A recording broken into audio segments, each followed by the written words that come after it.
Well, welcome back to another episode of the Threshold Lab, and we're going to continue our interview seasons and our conversations on the inner game of coaching. And I'm really excited to introduce today's guest, Kevin Eastman, who's joining the show. And Kevin and I met a few years ago now. I still remember sitting down for coffee and chatting with you and learning a little bit about not just your background, but just your perspective on coaching and leadership, and I very much appreciated what I pulled from you was this emphasis on practicality and simplicity, and you've been one of the best that I've seen that's been able to blend that combo. So, Kevin, I'm super excited that you're willing to join me today, and thank you for being here. No, my pleasure. I think what you're doing here with this particular series of people that you're talking to, it's the ability for all of us, because I'm going to start listening to all the other interviews that you have, to just learn from other people who've kind of been through it. There's those who talk on theory. There's those who talk about, well, I think this is the way it is, and then there's those who have actually sweated and been in the competition. So I think what you're doing is tremendous. And if I can shed a little bit of if some ideas or some strategies, then great, this is going to be time well spent. But you mentioned something that I think is really important, and it's kind of a philosophy that I've had almost my entire professional career, over almost 5 decades now, and that is kind of a mantra that I've lived by, and it goes like this: success lies in the simplicity, confusion lives in the sophistication.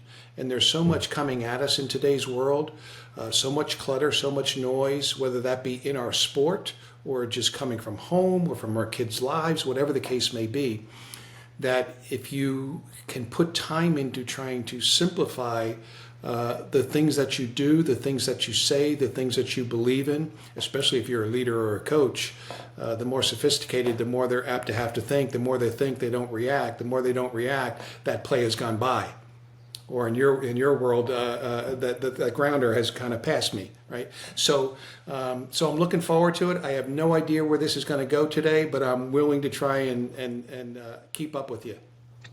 Well, I'm so appreciative of you being open and flexible, and I love that sentiment. I think I've even heard this from you about, the difference between communicating in the form of, bullet points versus paragraphs, right? And I think that speaks to what you described there, and the beauty of simplicity, and how when we expand our vocabulary and use more words, how that often leads to the confusion for those that we're leading. And I know we'll probably dive into that a little bit more when we talk about how you wanted those that you led to be felt, or how you wanted them to feel being led by you, and what that kind of looked like.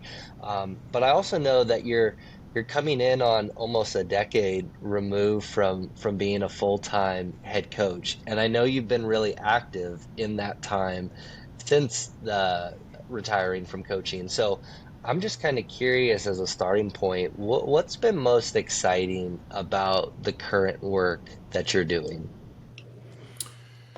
Well, for anyone who leaves something that they've done for a long time, my hope for them is that they put a little pre-thought into this step you're going to take, and you know what you want to take on next. And for me, it was kind of it was my opportunity to kind of jump into one of my passions, and that is not just learning, but also sharing the learning and sharing the experiences. Because really, you with the Diamondbacks and me in my career, we've actually had some experiences that other people are like really curious about, and probably would want to be in our shoes. Not every day, because those shoes aren't as shiny as people think every day. But we're in the locker rooms. We're around what might some people might call, I don't know, celebrities, right? But we actually see what made them who they are. So my thing is, why would I just keep that in my head, and only I know it, and only I can learn from it? We go through life, and I think, thirds, and the first two thirds of my life was kind of looking around, listening, learning, seeing how much I could absorb, and then the last third of my life is going to be about sharing those things that I was so fortunate to learn. So for me, I'm just living a passion of learning and curiosity that I can then share with others. I love that, and I know we were fortunate to have a thin slice of that a couple of years ago when you got a chance to come visit us and spend some time at our complex, and I think it was very evident quickly how much of an open book you were and how willing you were to share not only the principles of success that I think you experience and have witnessed in your career, but you were very upfront and honest about some of the challenges and some of the failures that you've seen or experienced. And I know to this day, our manager still references anecdotes from his conversation with you. And so that legacy, I think that are leaving by now transitioning to sharing and teaching what you've learned after all these years is very much appreciated. Well, I appreciate you saying that, and when I was in your the confines of your building, I left there saying to myself, "This is a place I'd like to work," because sure, it was a growth mindset within the building, but it was almost a feeling or a vibe of insatiable curiosity as to what can we maybe insert or inserted in our ways as to what maybe the Boston Celtics did to get to the point where they were in the conversation and eventually won an NBA championship. Because we were the same way. We always wanted to study other successful organizations. And then once whatever we learned, we had to put it in our own world and in our own words, right? So it became very digestible for, in this case, the players. So, I want the listeners to understand, yeah, maybe I came and shared, but you guys also shared. And as you know, I'm a big note taker. So anyone who's listening, or if you're actually watching it, if I'm looking down, I'm probably taking a note about what Zach said, or jotting down a quick hit on, okay, I got to say this when he gets done asking his question. So I learned every bit as much as you guys did during that couple of days with you. I think one of the sentiments that you're highlighting there that's really good is I've heard, a while back that if you're trying to copy or other organizations' hows, but it's not really rooted or grounded in your why, your mission as an organization, then it leaves a gap. And I think those things have to be in alignment. And there is this borrowing, converting, curating, if you will, that you learn from other organizations, other leaders. And at the same time, it's finding a way to make that authentic to the people in your organization. And I certainly felt that with your conversations. Yeah, I think if people read that it's not true to you, then it will be false to them. They'll sense your doubt. They'll sense your hesitation. They'll sense your lack of belief. Um, you know, uh, Whenever you learn something, I really believe it's incredibly important because there's two things going on in this world. All the books say knowledge acquisition, right? We got to acquire knowledge. But if that's the only thing we do, we're not going to be able to transmit and translate it to the people that we lead or the teams that we coach. So there's knowledge acquisition and the ultra important step of knowledge application. But before we can apply it properly, we have to put sustained thought to what it meant to us. Because when you hear someone come in and share maybe a multitude of things that help them become successful, if all you do is memorize, it won't come over as if you believed in it. So I always say we have a choice after maybe someone comes in and talks to us or we learn something from a book. We can either memorize or internalize. And internalize is simply putting sustained thought to it. What does it mean to me? What will it mean to the group that I'm coaching or leading? And how can I, through my word choice, relay this to our group, so that not only that it is heard, it is also understood within the confines of our culture and the way we do things, and then it is ready to be acted, then it is accepted, and then it is ready to be acted upon. So, and I know that's how you guys work. There might be something I said when I was in there, and you guys have just expanded on it and actually made it better. That's the good part about people coming in. I used to love it because they would spur some thoughts, even maybe to the nth degree of, they might have said A, but I interpret it, and all of a sudden I have C, D, E, and F that I've added to it, simply because they mentioned something that got my mind going. So suffice it to say, that was a long answer to a very short question. No, it's great, and I love the distinction between memorizing and internalizing, and then to your point, that next step that comes with it, which is the acting upon what you're learning. You're not just absorbing, but you now, as we mentioned at the very beginning, like you've got decades now of having been in the arena, coaching, leading, putting these principles and the things that you've learned over the course of so many different experiences, putting them into action. And so, with that, I'd actually be curious. You mentioned now being on this maybe back third of your career, but I kind of want to you mentally time travel back to the beginning piece of it, because this is a piece that I don't know that I've ever heard maybe explicitly from you, but what was your origin story when it came to coaching? Where did that begin? Well, usually what I get asked is something about, like, tell us your coaching journey. And I'm not sure, I don't really ever think about the journey. I more think about it in terms of this is where I am today, and let's make sure it's not about like going somewhere, it's being really good here. And that's something I've just lived with my entire career. How it got into me and instilled in me, I'm not sure. But I always used to watch my dad kind of just, no matter how big or small a job was, he was, you could tell back then. I just thought, man, he's really concentrating on shoveling the snow off of this client's walkway. But in fact, he probably was where his feet were, as they say today, and that was his job at that time, so he's going to do it to his best of his ability. But my journey started, we had a mixed family where my natural mom had died, and my stepmom's husband had died, and those two met. And then she brought six in, we had three, and then they had one between them, so we had 10.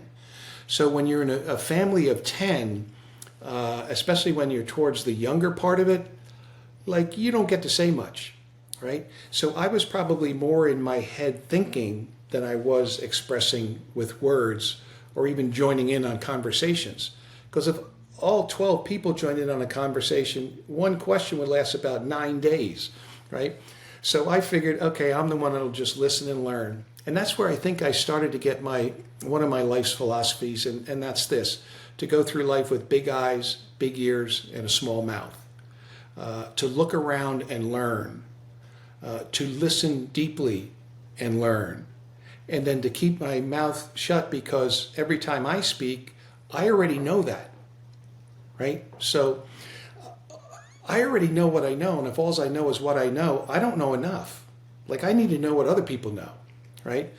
So then it became, okay, you got to go outside. You know how the parents shoo the kids outside, especially when you got 10 of them. Like, get out of here. Like, give us like 4 minutes of just silence in this house, right? Well, when I went out, I guess I must have picked up a basketball at some point. And then I guess I began to shoot it. I haven't really thought deeply about this. And then maybe it went in a couple of times, or it didn't go in a lot, and I challenged myself, no, I'm going to make sure this thing goes in. And then I found out that when I thought I was out there for 5 minutes, it was 2 hours. So probably deep down, that was saying to me, God, you really like this. So like became really liked became loved it became passionate about it. And then as my playing career, I had a very good high school career, very good college career. Played 1 year in what was an old professional league called the AABA, which for your listeners, the answer is no. It is not the equivalent of the NBA. It is definitely for players who can't make the NBA. And I was one of those guys. So eventually you put the ball down and it doesn't bounce back up. So what do you got left? So I loved the game so much, and I was asked by a coach at the University of Richmond, hey, could you mind helping us out a little bit as a graduate assistant? And we're just going to have you work with players to help their skills get better.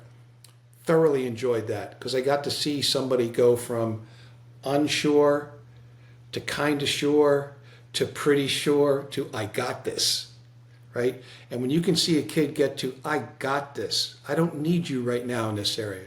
I have to come back to you, but right now, I'm good, right?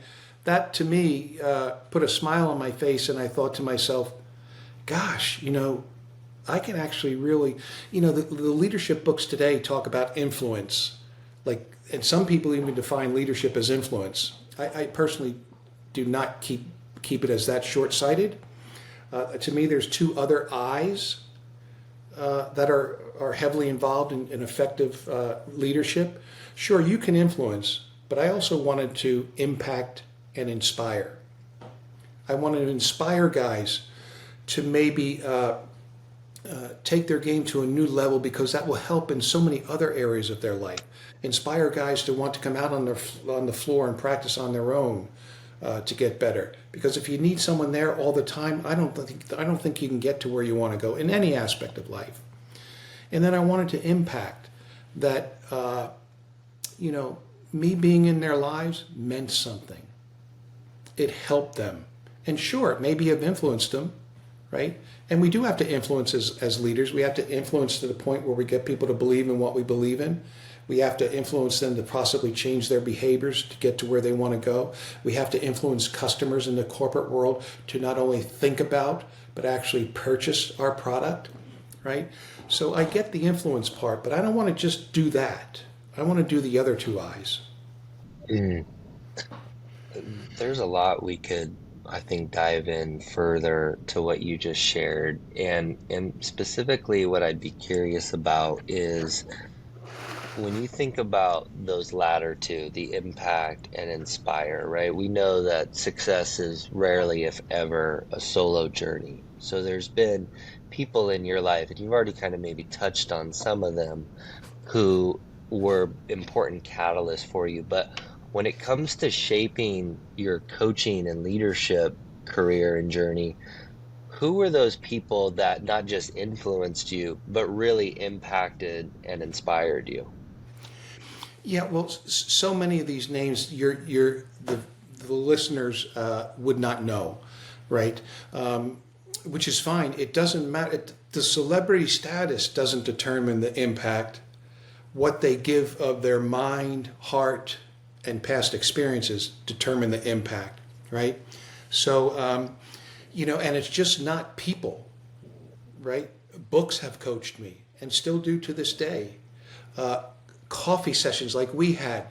I picked up stuff from you three that morning that you saw me writing things down. Whether you said it, Ken said it, Tori said it, who didn't matter.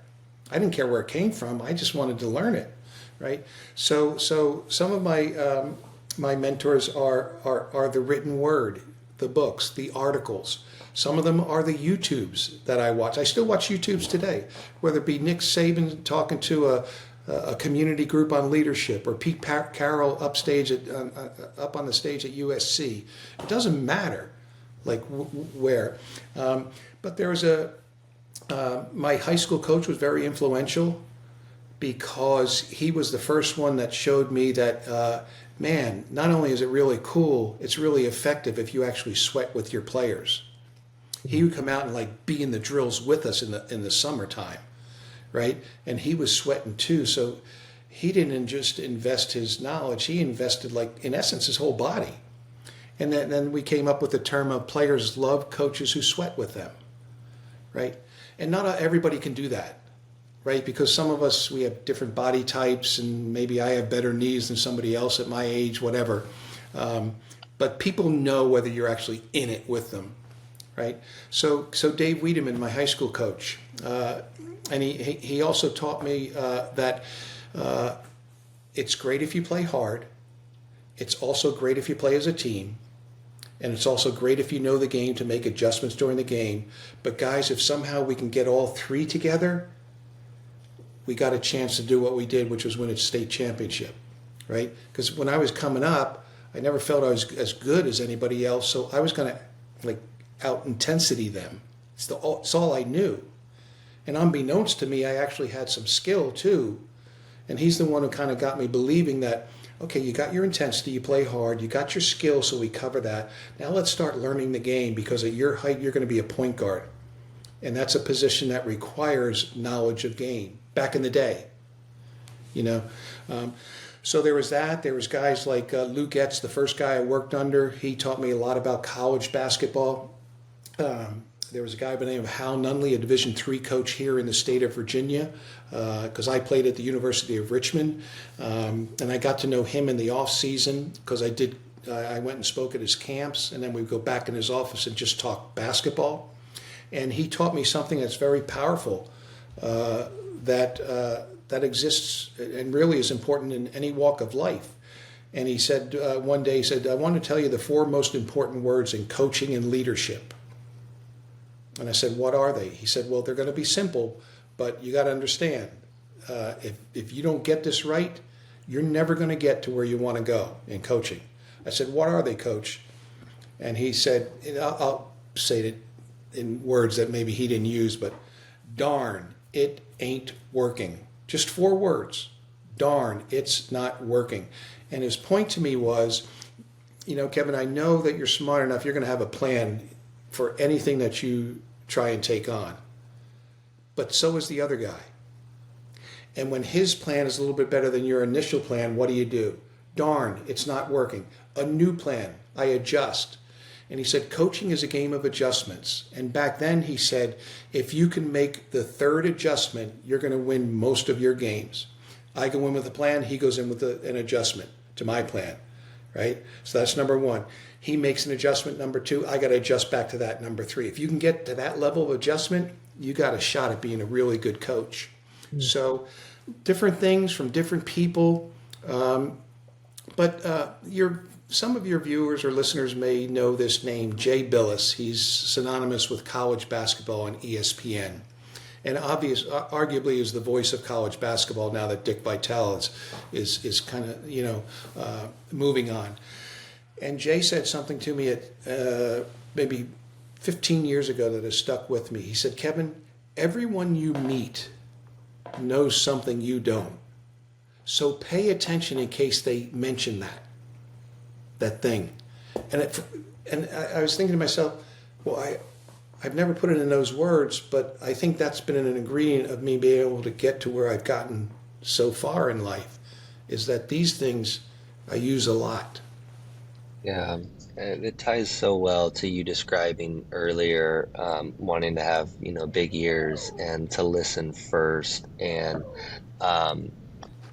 you mentioned at the beginning just the amount of curiosity that you felt in our building, and we certainly felt that from you, and you can still see it even in how you're talking right now. I'm curious. I want to kind of transition a little bit to, over the course of your coaching career, you begin to formulate this identity as a coach, and I think outside viewers and the media and everybody else, like we love to jump to the accolades, like we love to jump to the achievements and to describe, hey, this is Kevin Eastman, this is all the things he's accomplished, which are all certainly very meaningful and valuable.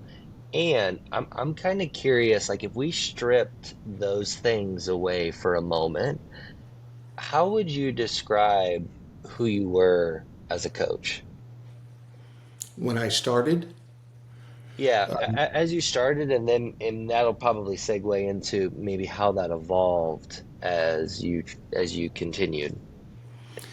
yeah, I think when I start, see, all we have is the context of the people you study at the time of life that you're in. Hence, the coaches that me as a young coach and all people my age looked up to, they were the hard disciplinarians back in the day. The my way or the highway, right? So, and they were actually some of the yellers and the screamers. So I kind of thought, okay, that's what you need to do, right? So that you can prove to your players that you have total control of anything and you know what you're talking about, because of course back in the day you knew that the louder you said it, the more you knew it. Well, in fact, that's not true. You could argue that the softer you say it, right, the more it's like, wow, that guy's confident. Well, I didn't know that back then. I didn't know about emotional intelligence. So arguably I had too much emotion and no intelligence. So I probably was the person they studied to come up with emotional intelligence. My wife will always say, people have no clue what you were like. Because, you come over as a white-haired guy, glasses, nice sweater, says some words that makes him sound smart. But I was kind of a little bit of a yeller and a screamer. Matter of fact, that's one of the reasons I got out of coaching. I did not like the person I was becoming when I did my self-reflection of what's going on here, right? So, okay, what becomes bigger? Staying in the game somehow, some way, or saying, no, that's for somebody else. Because I know that right now, if I stay in this game, I'm going to be like this, if not more, right? So I was probably that when I was young, but I was also good at things. I knew the game, right? I knew how to teach the game. I could break it down. I could create drills to get things taught the way we needed them taught. I had that part down. The part I didn't have down was the emotional part. And also, and this is where I kind of fast forward to today, if I were to go back today, I'd be studying people as much as I'd be studying plays, right? Because ultimately, as I learned in the NBA, and I learned a lot in the NBA, number one, you don't have to drop the F-bomb and raise your voice all the time to get guys to do. As a matter of fact, if you do that consistently, you're eventually going to be pushed out of the game because players aren't going to tolerate it, right? So I learned that. I also learned the ability to observe, to really observe your players. Body language, facial expressions. We also had this terminology within our coaching staff of, I know what he said, but what did he say? Right? Mm-hmm. I know what he said. Yeah, we had one young player who got interviewed after a game, and they were the news. The writer was asking him about Kevin Garnett and how he scored 39 or 40 points, and boy, he seemed to be open and took a lot of shots. And the young player said, "Yeah, Kevin does get to shoot a lot in our system." That's what he said. What he really said was, I wish they'd let me shoot a little bit more, and I'm a little bit upset right now because I don't get more shots because I'm pretty good too. So that's why I, as an assistant coach to Doc never read the newspapers. I felt it was incumbent upon me to read them so I could keep up with the vibe of what I think our players are thinking. And I could be wrong. But this is where I picked up something from Doc. If he kind of felt something was going wrong, but had no proof, he would always kind of like say something like this. And I ended up using it with players. If I read something in the paper, I would say, let's just say with you, Zach, I don't know if I'm right about this. I really don't. But this is what I feel, and this is what I'm kind of getting when I hear you talking. Now, you can correct me if I'm wrong. And when I asked Doc why he did that so much, he would say, even if I don't know, they think I know. Mm. And if there is something going on, maybe they'll pay a little more attention. Maybe I should stop doing that. But there were a number of times where the player said, well, this is, I never get to shoot. And then you go into having, to explain, okay, here's where we are, here's why. Because I think when you can bring in the why, right, it's so important. You have to have competence. They have to trust that you know what you're talking about. You've got to be trustworthy. Like this is all about how do you create buy-in. You got to have competence. You got to be trustworthy, right? You have to. We always felt part of buy-in is you got to work hard too because you're asking the players to work hard every day. They got to see the coaches working hard, and then the other one is sincerity. Like who are you really in this for? For your benefit, so you get a raise in the next round of salaries for your coaching staff, or are you in it for me, right? But the big one was at the end, that fifth one, and that was, could you explain and answer the why? Because once that comes through, it's like, okay, that's when this statement comes from players. I get it. Now another statement after that might be, I don't agree with it. That's okay. Then we go in deeper into that conversation, right? So you have to have the answers before they ask the questions. And you know certain things are going to happen in a player-coach relationship. They might question their role. Okay, so you got to take that all the way through the conversation pieces. Well, here's why we gave you this role. Yeah, but I don't see why. Well, here's why. Right? And so for each question they have, and you don't even know which ones they're going to, that's why we always say you have to put so much pre-thought into difficult conversations especially, that you have to have the answers before they ask the questions. And that can only come with thinking about, we called it the what if exercise. I say this, what if he says this? Or maybe on the floor. We think the Diamondbacks are going to do this against us. Well, what if they do this? Well, then we're going to do this. Well, what if they now do this? Right? Boy, you're getting me off on tangents, so keep me reeled in. No, you're great. I think the thing that I liked about what you just shared is that you kind of, in a way, just demonstrated and showed us your evolution when it comes to that emotional intelligence. Like you mentioned that early on in your career, that was maybe not the quote unquote strength of yourself as a leader. However, what you're describing is the paying attention to body language, being really intentional with the communication, knowing the why, to get people to change. Like one of the things that we talk about internally is like when players know why they do something, or when you know the why behind what you do, it changes the quality of how you do it. And so that why piece being really important, but in order to do that, you certainly have to know the individual. You have to know what makes them tick. And I'm curious for you, what's been a moment in your coaching career where you look back on it and you think like that was when I really grew, not necessarily in skill, but maybe in that self-awareness or emotional intelligence?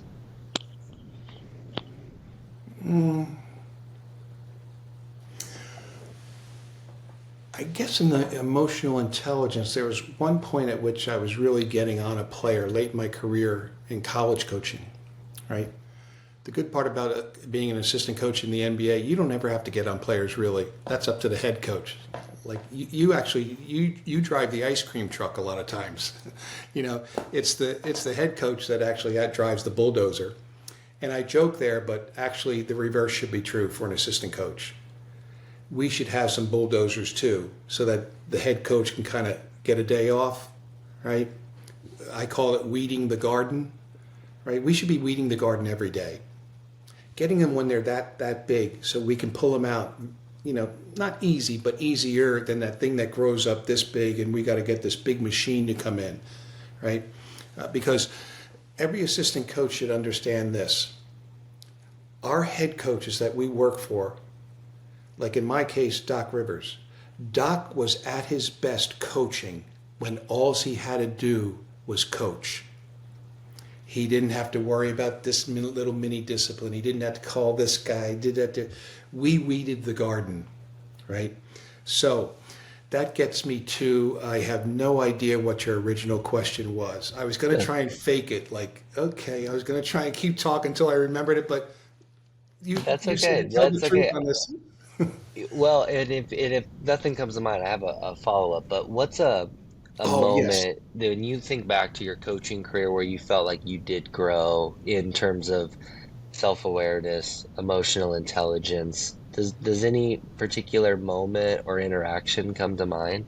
Yeah, there was one time I was really getting on a player, okay, because that was one of my negatives, and it, it it it wasn't personal in words, but I think it was received very, very, very, very personally.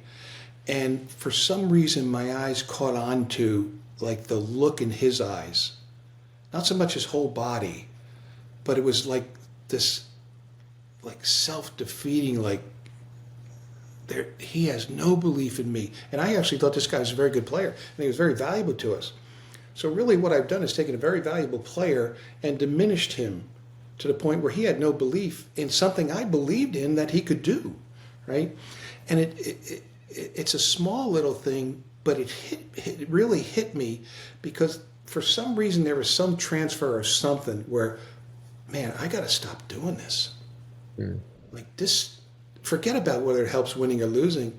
And I don't want you to, your listeners to think, oh my gosh, he was yelling at players all the time. No, but when I did, I was a good yeller, right? When you talk about strengths you had, I was good. Even back in the day, I might be able to drop an F-bomb at the appropriate place, right? So that was one. But on the positive side, another one was a kid who we had mile times. And this was back when I was a college coach. And point guards had to run in this obviously quicker paced mile, small forwards, quicker paced, or a little bit longer time period. Anyway, he was a big guy, kind of real big muscles, like 0% body fat, right? One of those guys where if he brought his knee up too high on a sprint, it might split his skin. Like there was no body fat. So he knew he could never make his time. And one day he made his time and he was like hyperventilating, going over, and I walk over to him and I said, I knew you could do it. He said, how did you know? I never thought I could do this. And I think part of it was I knew he could, so I believed in him before he believed that he could do it. But number two, in the journey to get there, each step that was hard, he took a second off, a second and a half. Each step, I was there at 6 a.m. in the morning, right? So I invested my time, energy, effort, encouragement, sweat sometimes, to travel that path with him. And I think that's important. Not only, the four most important words you can say as a coach or a leader is, I believe in you. That's powerful, especially when it really looks like you. Okay, so in a leadership position, let's say, Zach, you're my leader and you're leading me, and you say something to me. I'm now quickly interpreting the following. I got to believe that you believe in what you say you believe in. And I think this kid believed that I believed that he could do that. But his body wasn't prepared to do it yet, right? So I felt like to have him do it on his own, he will never get there. So I got to be there, right? Encourage when encouraging is needed, push.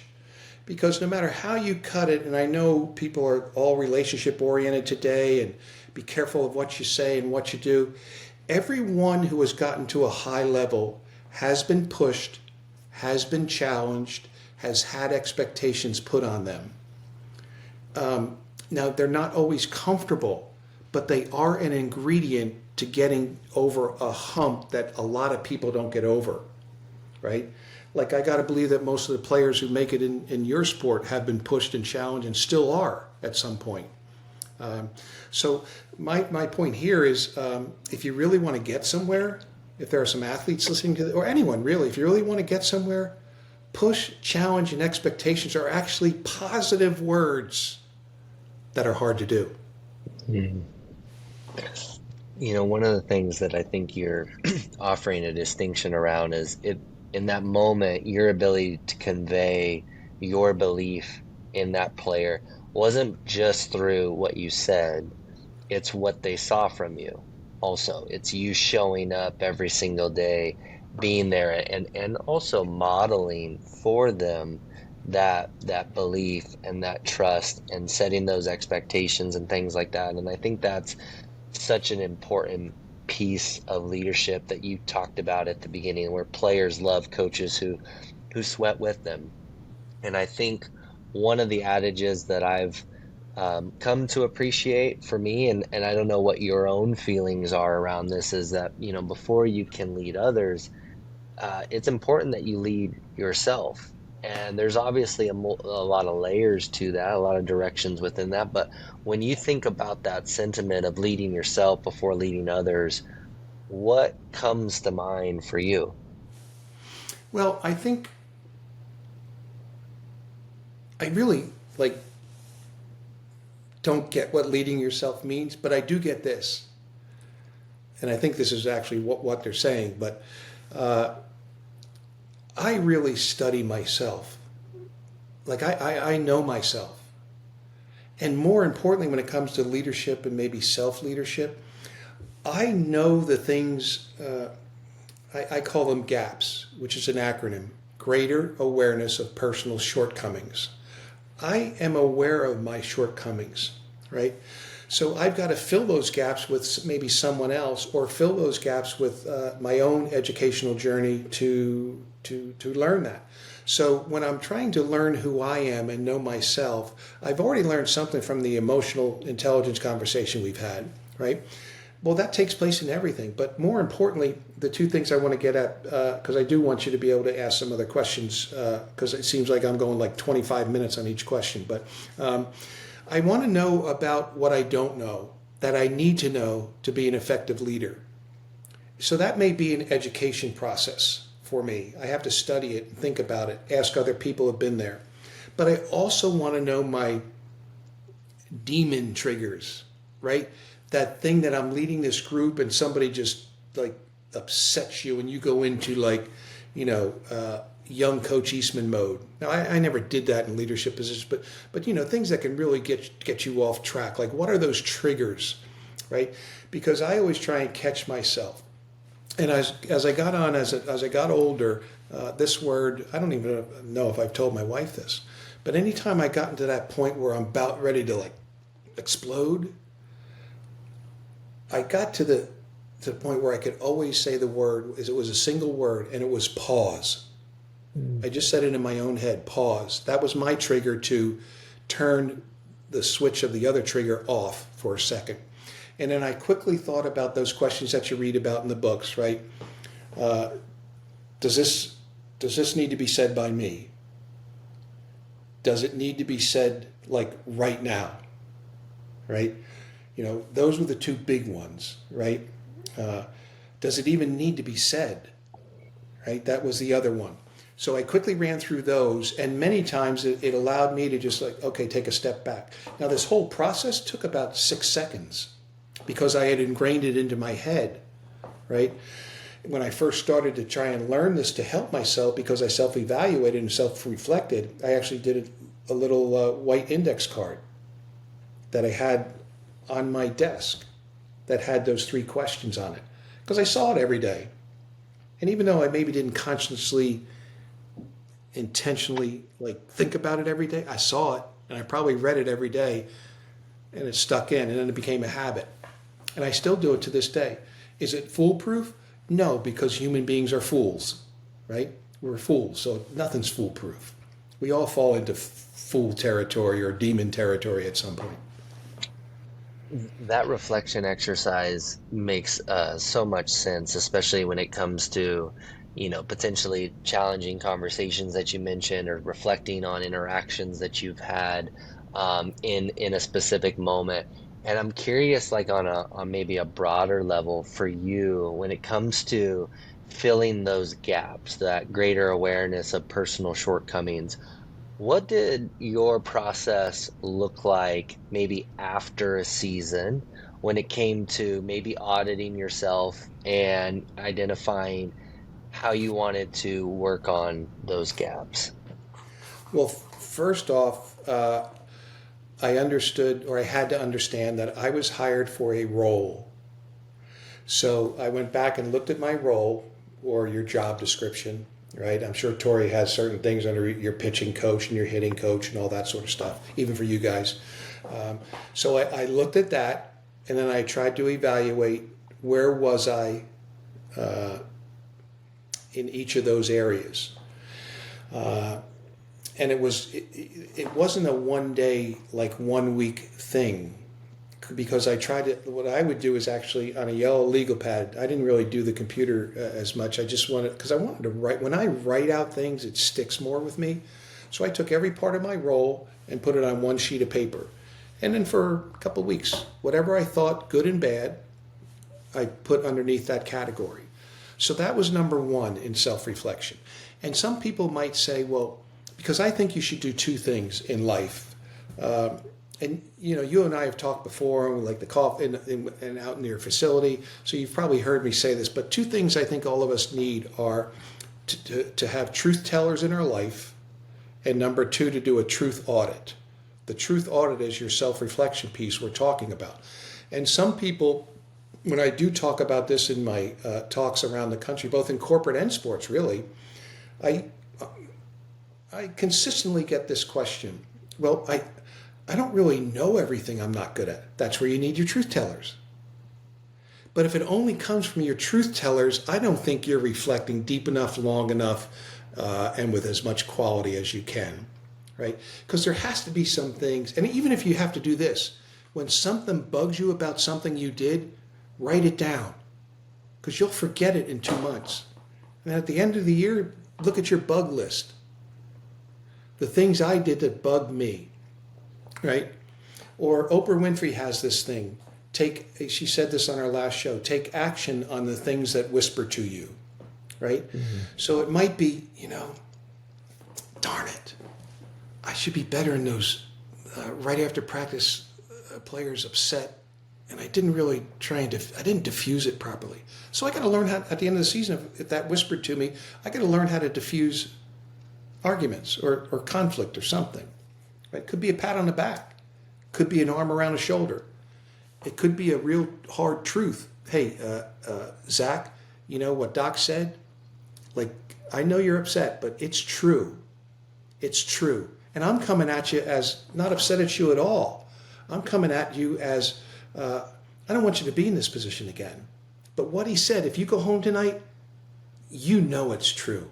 You know it's true. And if it isn't true, tomorrow come to me and said, Kevin, you lied to me. Right? So again, your questions are good. They get you into so many different things. Or my ability to answer is bad. I'm not sure which is true here. But whenever you're in those situations, you got to ask yourself two questions. Who and how? Who am I talking to? How should I talk to them? And then you have to be aware of the context, the environment, right? It may not be the right time because that flame is so hot inside Zach right now that the only thing I'm going to do is add to the fire. So you got to know all that stuff. Again, I have no idea what the question was, but it sounded like a good answer. It did. It sounded like a great answer. Well, I think what you just shared ties so well to, you mentioned that one word that was almost like an anchor that you could use, that word pause, that allowed you to ask yourself, one, does this even need to be said? Does this need to be said by me? And then does it even need to be said by me right now? And that takes all these things that we've already talked about in this conversation, understanding the context, reading the body language, knowing not just what's being explicitly said, but what are they really trying to say, underneath all of that. And this wasn't maybe an avenue I was originally going to go, but I'm kind of curious because I think when you joined us a couple years ago and we spent a lot of time talking, I think this aspect of telling the truth really resonated for a lot of people. And I think you see a lot of great coaches out there in a lot of different settings talk about the importance of telling the truth. And yet it still gets brought up a lot. And I think part of that is because it, for whatever reason, can be challenging. From what you've seen or experienced, what makes telling the truth so challenging at times for leaders? Because they're selfish. They only look at it through their lens. Oh, this is going to be hard for me. That's not why you tell someone the truth. You tell someone the truth so it will help them, not hard on you. Help them, not hard on you, right? So you can see I'm a little passionate about this. And it's not easy. I'm not saying this is easy. If it were easy, like everybody would be telling the truth. But I think it first has to start off with what is your culture about? Like if you played for a Doc Rivers team or organization, good or bad, you have to make that decision before you sign as a free agent. You know it is a truth culture. And you know that you will be told both truths. And I think that's important too, to keep track of our negative to positive ratio as a coach. And that is best kept track by someone else other than you, right? Because a lot of times we think what we said isn't negative, and yet you heard it, Zach, and you knew it was negative, right? All you're trying to do is change something so your team plays better, so you don't really think negative, positive. And we had that happen some in Boston, where our negative far outweighed our positive about with a Hall of Fame player, right? So I think it's this whole concept of truth. It has to be a part of your everyday existence. Does that mean you're looking to tell someone a hard truth every day? No. Most of the truths we told our guys were positive truths, but they're easy. It's not telling the truth that's hard. It's telling the hard truths that's hard. The easy truths are easy. Now I would say to the coaches, find more opportunities to tell the easy truths. And sometimes I'll go up to a player so he'll know, A, that I think what he did was really good, but I'm also going to say to him, hey, help me here. So I might say to you, Zach, man, I can't believe you did that. How did you do that? Like, that's so positive. Like, tell me, like, it was great. I was hoping I could like even teach you that, but I didn't teach you that. Like, how did you do that? All of a sudden, that their chest goes out and they're going to tell you. Or, hey, I don't know how you did that, Zach, but I'm telling you what, when I work with John, he's going through some stuff right now, but if you can help me, or maybe come with me, but certainly I'll do it, but if you can tell me, like, how did you do that? Like, how did you get through that? Right? And then maybe it was a mental thing, maybe it was a physical thing, I don't know. But what I'm saying to you, I value your opinion. I value your intelligence. I see you more as just an athlete who is a robot who does A, B, and C because we've asked you to do that. So that's the how part, right? People always ask me like, well, we have this type of player, how would you talk to them? And I don't know, and because you may say that's what the player is, but when I go and get in front of them, you've misread. You've misread, right? And the only way, like, the best way to get, like, to change your behavior, I think I have this right. To change a behavior, you have to first change the way maybe someone thinks, or certainly that's one of the early steps. Well, to get them to even think, there has to be some like type of relationship. And I've heard you say, you said this earlier, we have to know what makes our players tick. And I think I said this when I was out there, but that's just one of three things we got to do if we want to get our message across. Tick is important, there's no question. But I could argue, and sometimes do, that that's third on the list. So if that's third, it begs the question, what's numbers 1 and 2? And I believe number 1 is not so much what makes them tick, although that's important, but what makes them talk. Because if I can get them to talk, I'll find out to a greater depth and degree, I think, about what's making them tick. If I do know this, I don't know exactly how you coach baseball, but I do know this, if all your coaching is based on guesswork, it ain't gonna work. Why guess what a player's thinking? Try and get them to talk. How do you do that? Develop a relationship. And not so much what makes them tick, but what makes them listen. Because if I can get them to listen, I might be able to change the way they tick, right? So those three to us are all hand in hand. It's not just what makes them tick, because what makes them tick might tell me the who and how, but I got to get them to talk to me to even find out. Then I don't have to guess. Now, does it work in every time? No, right? That's why coaching and leadership is hard, because People are people. They hide things, they're embarrassed about things, but if I do know this, the best way to get to their head is through their heart. If you can get a piece of their heart, who tells you the most inside stuff? Our wives, our best friends. Why? Because they have a little piece of your heart. They know a little bit about your story that maybe someone else doesn't. And when stories get to be known, you many times what I have found is there's some shared things in those stories, and the more it's shared, the more we get to do. Or that like there's the starting lineup for our team, but it's not a championship team until it's that. That's where the power is. If I poked every one of your listeners like this with my fingers, because that's the way we are at the beginning of the year. This guy's going this way, this guy's going this way, this guy's going this way, this guy's way off over here. And as we start to do this, how do we do this? Getting him to talk, getting him to listen, right? That's the study of people. Remember I answered one of the questions that I would probably study people more? I didn't. I just tried to drive them harder. And I wasn't driving. Many times we think we're driving him harder. We're actually driving him under. And we got to be careful. Mm, mm. I'm so And let me glad say that this you, too. Let me say this too. You yeah, have this ability, like,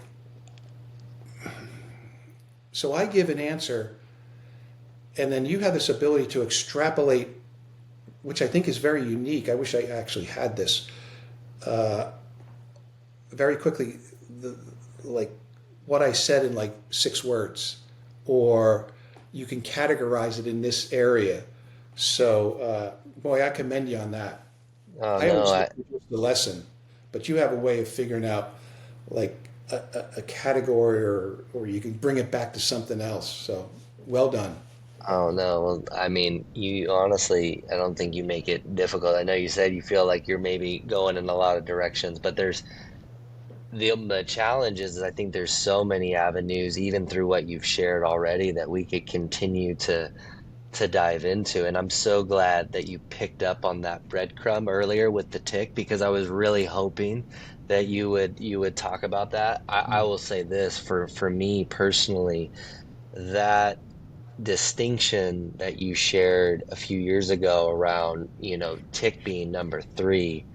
Let's start with what gets them to talk and then what gets them to listen. That to me is so profound and so simple, and yet when you really start to use that as a framework for how you connect with somebody, you do start to uncover how they think, why they think the way they do, and so many things. And I think the other thing that you just touched on too is, trying to get a piece of someone's heart. And I think that ties actually really well to the advice that you heard early on, and leadership's not just influence, it's about impact and inspiration. And to me, you don't get to the latter, you don't get to inspiration without a piece of the heart. And that's just such a really nice connection and bridge. So I'm really glad it's kind of coming full circle in the conversation.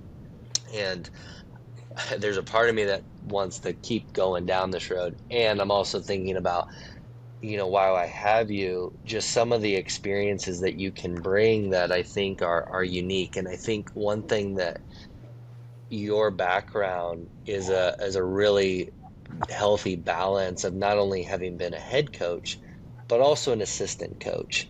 And you've kind of already talked a little bit about the parallels there, and how you approached that role. But I would be curious maybe if you expanded a little bit when you think about being a quality assistant coach.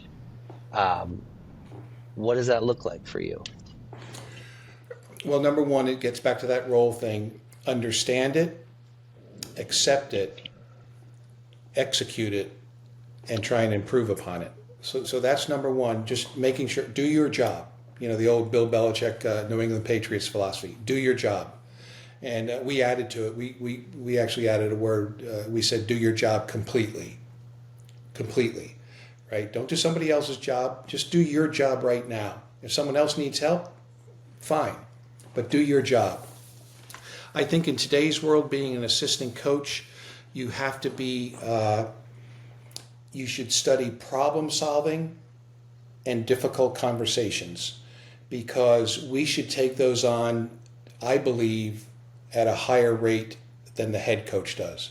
Because then the head coach can worry about like coaching the team. Because the last I looked, I think that's what they get paid for. Like, coach our team to win games, right? But they're always having to, you know, we only have so much mind space, M-I-N-D. And if 80% of Doc Rivers' mind could be concentrating each and every day on just making our team better, that's, you know, and then we got to fight to try and get it to 87%, right? So I remember we used to go in from time to time, not every day.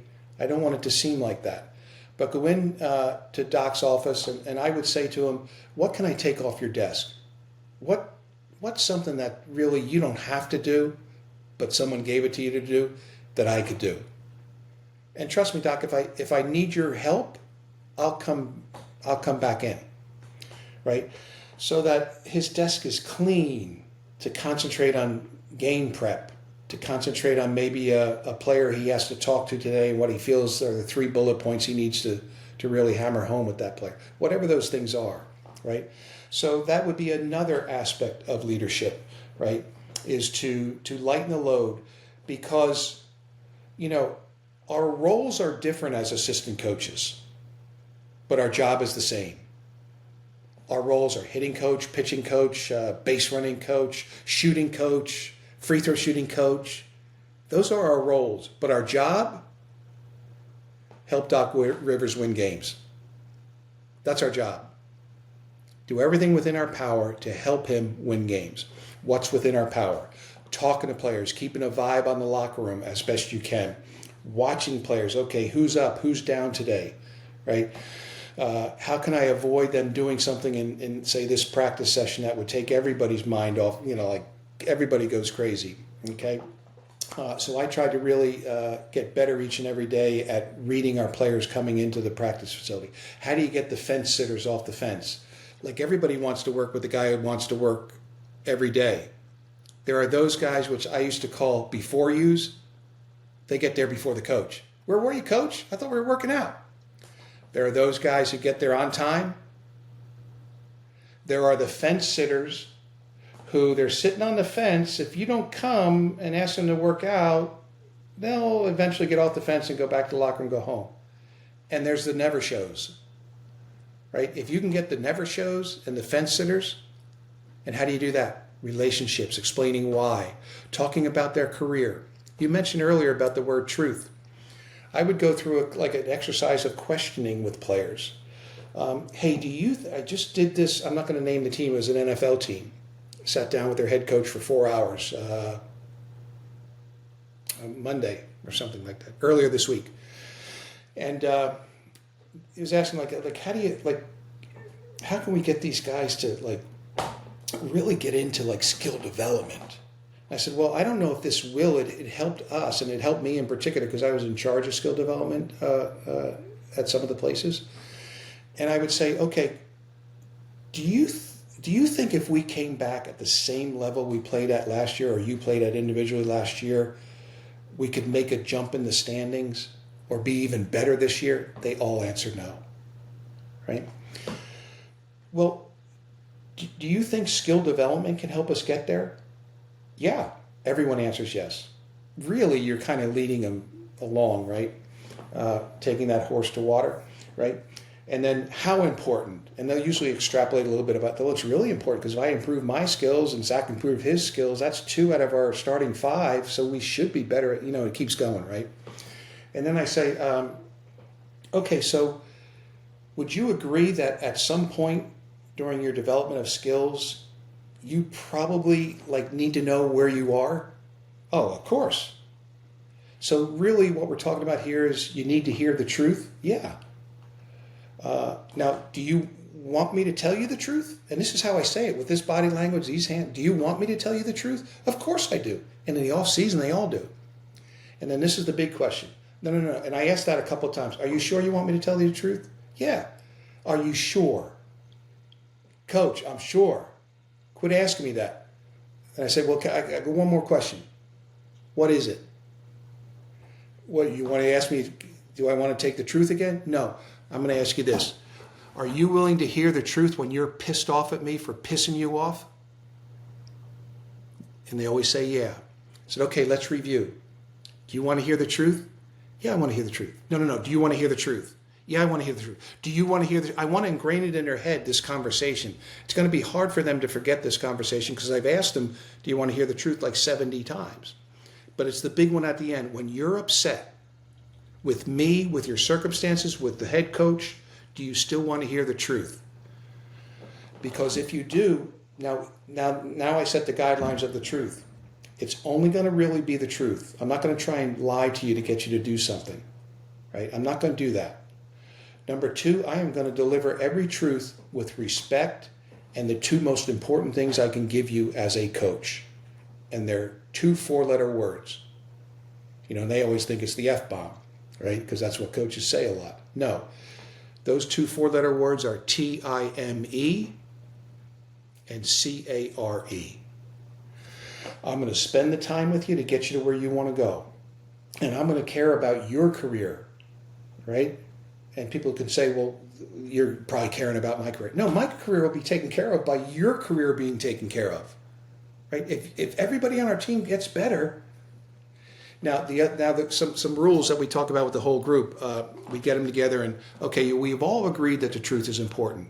Are we willing to hold each other accountable to that? Because we can't be there every day. They all say yes. Then we put in the rule. You cannot hold a teammate accountable for something that you're not doing to the best of your ability each and every day yourself. If you're not, you're not allowed to hold anybody accountable. Nope, can't do it. Not allowed to do it. But we had that conversation, right? Because that's a big part of an assistant coach's job, I think, right? So it's those types of things, bringing energy. It's sometimes as an assistant coach, it's not always what you know, it's what you bring that day. Do you bring a positivity? Do you bring an energy? Do you bring a TIME? Do you bring a CARE attitude, right? Or are you that negative guy all the time, right? So attitude you bring, knowledge you have, the ability to take some load off the head coach, executing and understanding and accepting your role. These are all parts of being a good assistant coach. Relationship building, hard conversation ability, accountability, holding ability, right? The weeding that you talked about earlier, right? Yeah, Like weeding the garden, all those things. Yeah. Um, yeah, the the point that I wanted to maybe highlight that you shared that I think is really powerful, given that you mentioned that interaction about really ensuring that that player not only wanted the truth but was willing to hear it. I think, earlier in the conversation we were talking about expectations, and I agree with you that sometimes it has a negative connotation, or it can at times. However, it can be a performance enhancer too. You can high expectations and challenge is unbelievably valuable to create an environment where people are stretched and can thrive. Um, and the thing that I think is important too is sometimes I think there's a difference between expectations and agreements. And I think one of the things that you're highlighting in that conversation is you didn't just set an expectation with that particular player that you were going to tell them the truth and ensure that they wanted it. You got them to agree that they wanted to hear it. And it was no longer just a one directional expectation, it was a shared mutual agreement. And I think that that's just a really powerful distinction that you eloquently walked me through. yeah. Bill Russell came in. Bill Russell, for those who don't know basketball, is one of the greatest players ever to play. An older Boston Celtic guy. Bunch of championships. Doesn't have enough fingers even for the rings.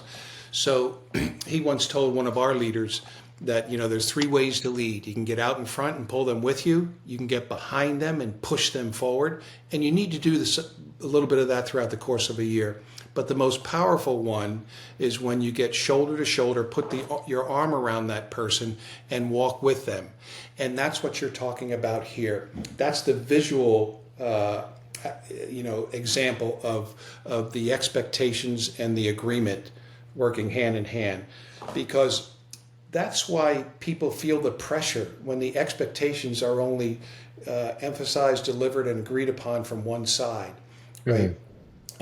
We all know if we have a little bit of a stake in ownership of something, we are likely to give a little bit more of ourselves. We still need to be pushed and challenged because human nature usually ends up being human nature, right? So, and the thing I say to players sometimes is, why do you stretch before practice? Well, I just feel like I'm limber and ready to go, and I feel a little bit better ready to go into practice. That's what expectations are. They stretch you. They get you to the point where you're able to give more and eventually become more, right? Because everyone sees expectations as this negative thing. And really what expectations are, if there was proper pre-thought to the expectations, right? Like if I put an expectation on Wendy, my wife, saying by next week you have to run a marathon at the fastest time a woman's ever run the marathon. No way, right? So the expectation has to be realistic. But if it is realistic, it's not an expectation. It's an I believe in you statement. I believe you can get here. Like I'm believing you can get there before you believe. That guy who didn't run the mile, that was an expectation. The time was the expectation.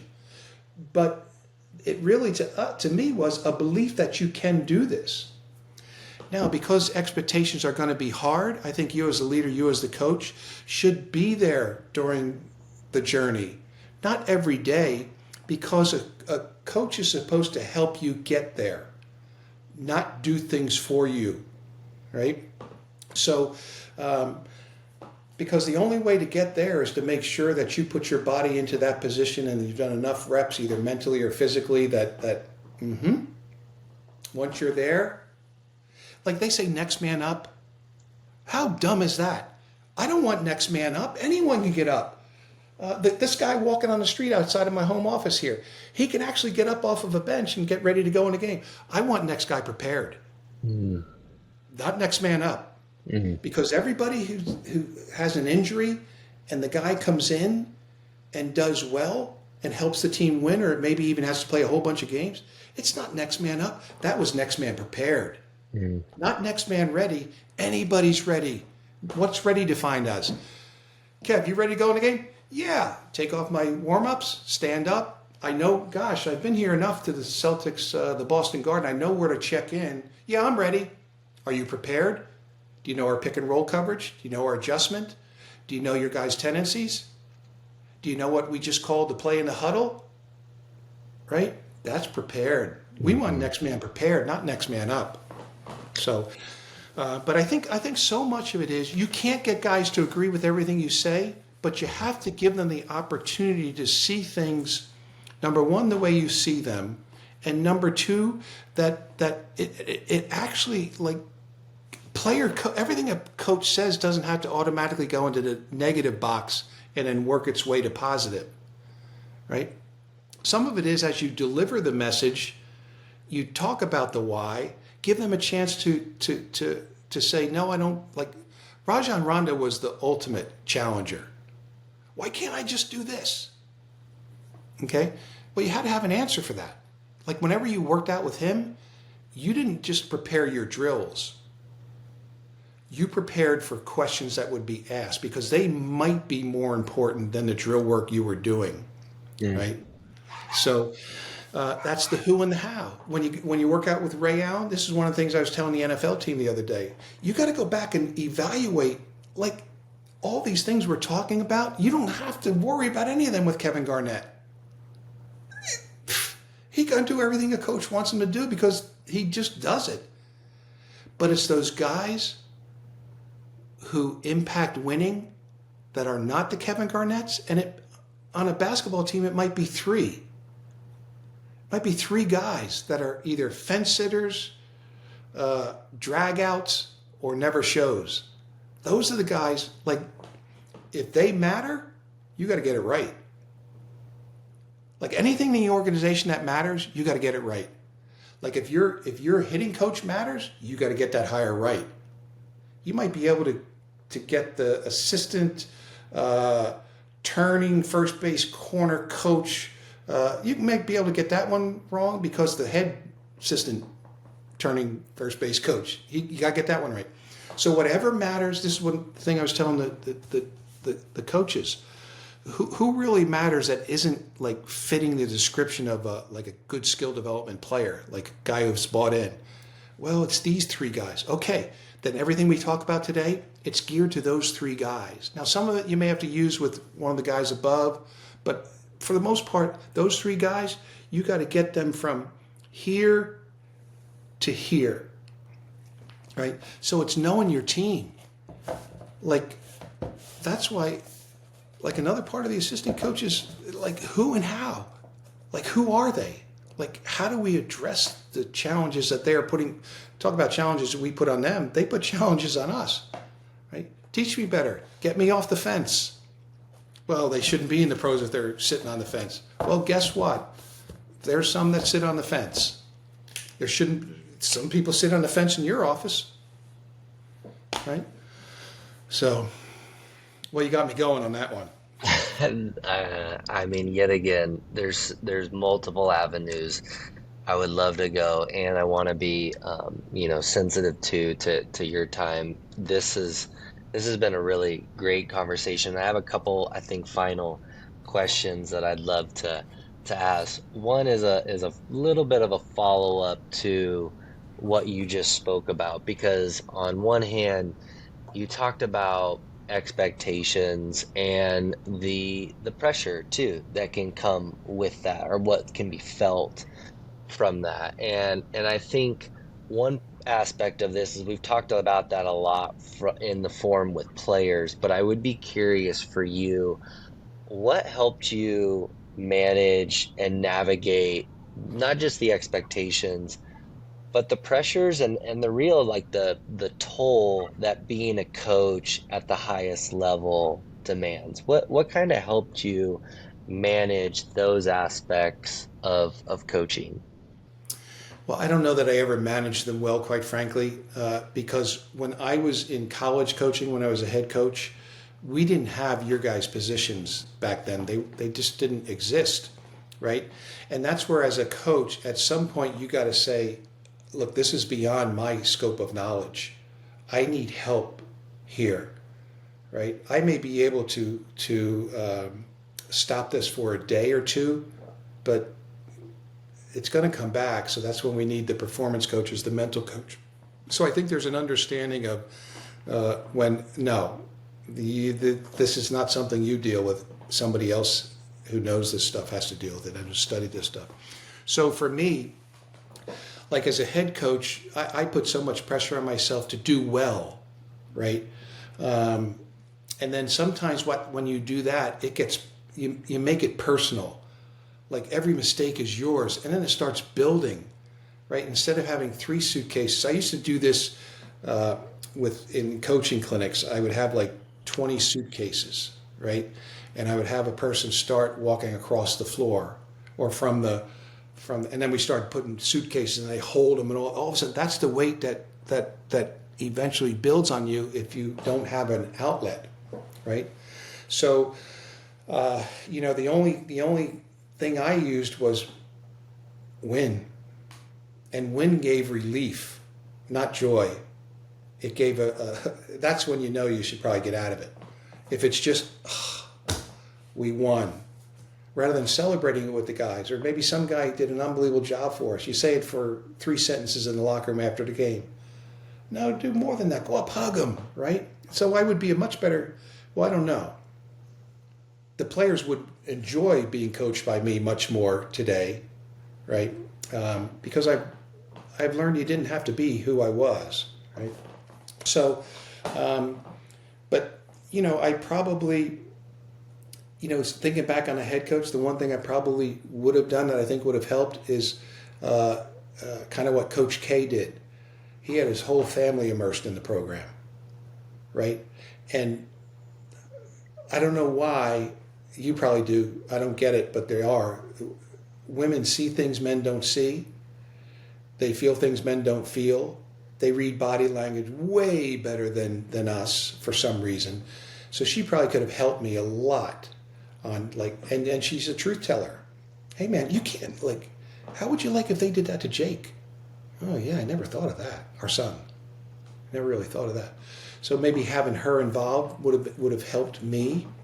I didn't have truth tellers back then, and I think my assistants were probably a little bit of, because I was so intense, they were probably scared, and I didn't even know it, right? So probably some of those things, and I wish I had searched out, because back in my day it was kind of the Bobby Knights, which was drive, drive, drive. It wasn't the say maybe, and Coach K drives, but as he got older, he was more relationship oriented.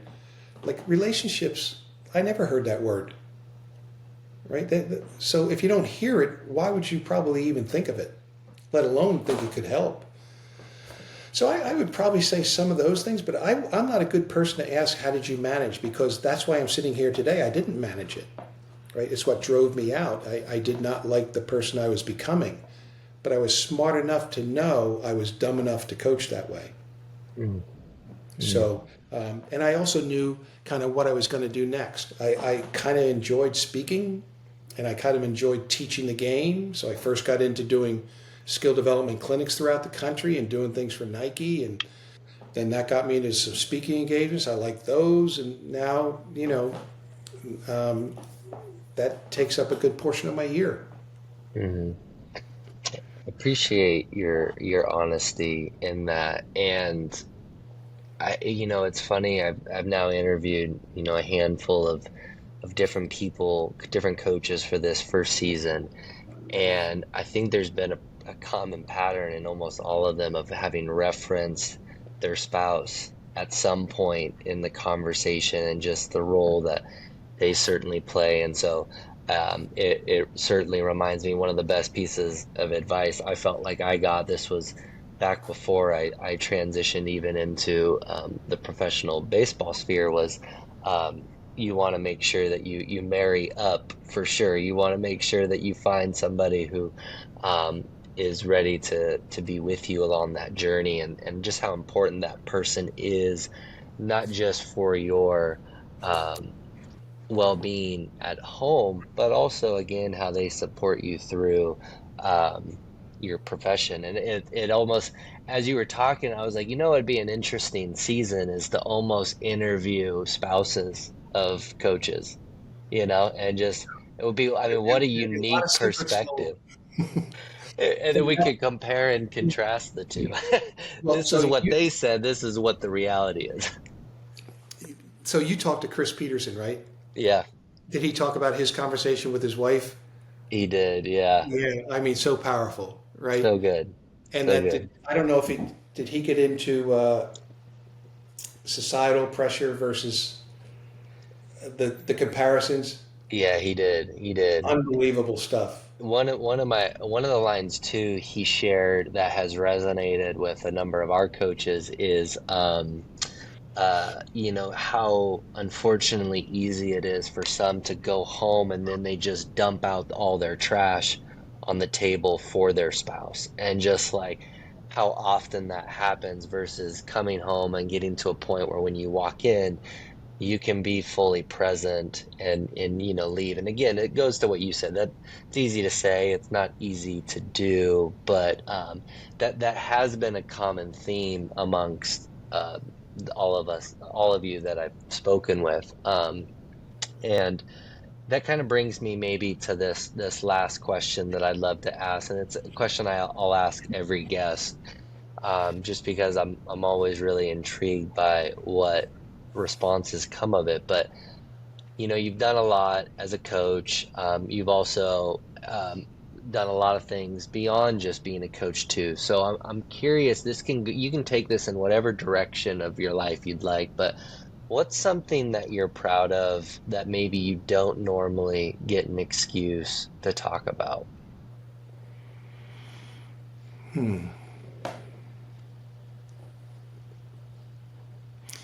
You know, my first reaction when you ask that is, I think like self pride is enough for me, self awareness is enough for me that I don't really need to talk about anything else.